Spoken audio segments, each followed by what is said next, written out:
يمبركخ براكي بقدس قربان نوهابنا ካብ ተፈጥሮኺ ኣየና ክቕየር ዘይትደልዮ?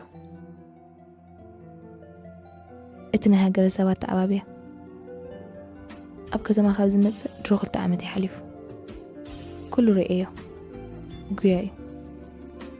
ንስኻ ዝዓበየ ዳርጋ የለን ኩሉ ዝለግበካ ኣርቲፊሻል ከተማ ዕግርግሪ ህድኣት የብሉ ኩሉ ካብ ልቢ መሲሉ ይስማዓካ ከምቲ ምዕባለ ፋብሪኬት እዩ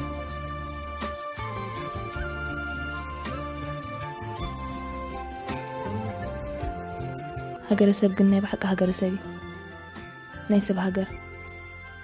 ሓቀኛ ሰብ ዝነብረሉ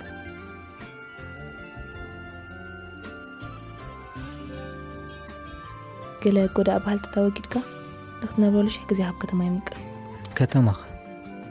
እንዴ ብግርህና ክትነብረሉ ዝከኣል ኮይኑ ይስማዓኒ ኣብ ዝሓፀረ ግዜ ትዕዝብ ትተላለኒ ኣነ ግን ዝተቐየረ ነገር ይቀየር ሓደ ነገር ክቀየር ኣይምደለኹ ኣይና ሸናኺ ክቀየር ኣይትደልን ትሕትናኺ እስሞ ስነ ስርዓት እንድዩ ንኽብራት ትቦም ክብሪ